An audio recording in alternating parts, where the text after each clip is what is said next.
Hello दोस्तों। तो आज की कहानी ये बताती है कि कभी किसी रिश्ते से हमें बहुत प्यार हो, बहुत लगाव हो, और ऐसा रिश्ता अगर हमारा अपमान कर दे तो उस अपमान से क्षुब्ध होकर हम कुछ ऐसा अच्छा कर जाते हैं कि शायद वो अपमान ना हुआ होता तो हम इतना अच्छा न कर पाते।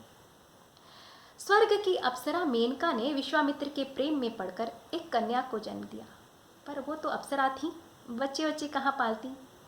जन्म देते ही उन्होंने कन्या को त्याग दिया, यूं ही जंगल में छोड़ दिया। कर्ण ऋषि की नज़र जब उस कन्या पर पड़ी तो वो उसे अपने आश्रम में ले आए और अपनी बेटी की तरह उसका लालन पालन किया। कन्या बड़ी हो गई। एक बार जब कर्ण ऋषि तीर्थ यात्रा पर गए थे, उसी समय एक राजा भटकते हुए कर्ण ऋषि की कुटिया पर पहुंचे। उन्होंने द्वार खटखटाया। एक बहुत ही सुंदर कन्या ने द्वार खोला। राजा उसके सुंदर रूप पर मोहित हो गए। उसका परिचय पूछा। उसने बताया वो विश्वामित्र और मेनका की पुत्री है और उसके पालनहार पिता कर्ण ऋषि हैं। राजा ने बताया वो हस्तिनापुर नरेश दुष्यंत है और उसकी सुंदरता से बहुत प्रभावित है, उससे विवाह करना चाहते हैं। उस जमाने में एक राजा की कई रानियां होती थीं। राजा दुष्यंत की भी पहले से कई रानियां थीं और शकुंतला भी उन्हें भा गई। शकुंतला उनकी बातों में आ गई। दोनों ने गंधर्व विवाह कर लिया। कुछ दिन वहां बिताने के बाद एक अंगूठी निशानी स्वरूप देकर उन्होंने शकुंतला से कहा, जब कर्ण ऋषि आ जाएंगे तो वो आकर शकुंतला को हस्तिनापुर ले जाएंगे। कर्ण ऋषि आ गए मगर राजा दुष्यंत नहीं आए। हमारे यहाँ कुछ अच्छा होता है तो उसे आशीर्वाद से और कुछ बुरा होता है तो उसे श्राप से जोड़ दिया जाता है। कुछ दिनों बाद शकुंतला को ये पता चला कि वो गर्भवती है। ये बात जब कर्ण ऋषि के कानों में पड़ी तो अपने 2 शिष्यों के साथ उन्होंने शकुंतला को हस्तिनापुर भेज दिया। राज्य दरबार में शिष्यों ने राजा दुष्यंत से कहा, ये आपकी विवाहिता पत्नी शकुंतला हैं, इन्हें स्वीकार करिए। जो शकुंतला जंगल में राजा को इतनी सुंदर लगी थी, उसे उन्होंने पहचानने से भी अस्वीकार कर दिया।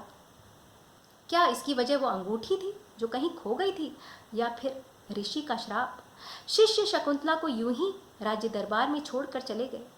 अपमानित स्तब्ध शकुंतला राज्य दरबार में खड़ी थी। ऐसा कहते हैं तभी बिजली कड़की और उनकी माँ मेनका आई और उन्हें लेकर कश्यप ऋषि के आश्रम में छोड़ आई। शकुंतला ने यह फैसला किया कि वो अपने पुत्र को जन्म देगी और उसे इस तरीके से पालेगी, इतना वीर बनाएगी कि वो हस्तिनापुर का राजा बनेगा। और वैसा ही हुआ। उनका पुत्र बहुत ही वीर, बहुत ही बहादुर था और वो जंगल के जानवरों और इंसानों के दिलों पर राज करता। एक दिन 8 वर्ष का भरत जब एक शेर के दांत गिन रहा था तो फिर से भटकते हुए राजा दुष्यंत जंगल में पहुंचे और उस बालक का तेज उन्हें प्रभावित कर गया। पास जाकर उन्होंने उस बच्चे से पूछा, तुम कौन हो पुत्र? उसने बताया, मैं शकुंतला पुत्र भरत हूँ। ये नाम सुनते ही उन्हें सब कुछ याद आ गया। कहीं ये वही शकुंतला तो नहीं जिससे मैं जंगल में मिला था?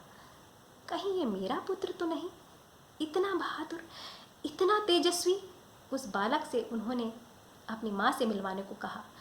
जब वो उन्हें अपनी माँ के पास ले गया तो शकुंतला से उन्होंने कहा, पहचाना मुझे? मैं राजा दुष्यंत।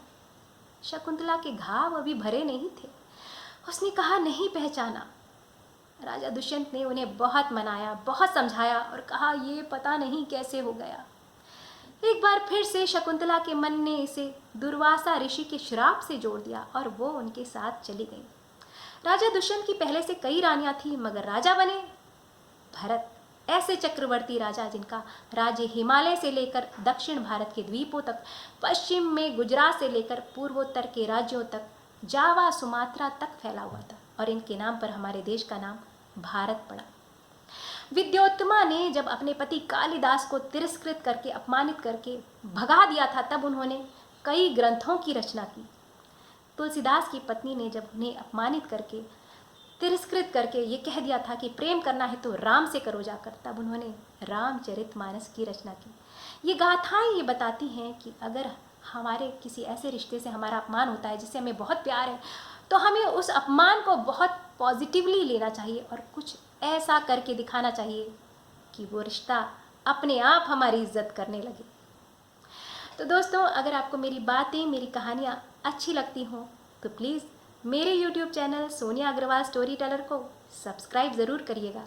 और अगर ये वीडियो पसंद आया हो तो इसे लाइक और शेयर ज़रूर करिएगा।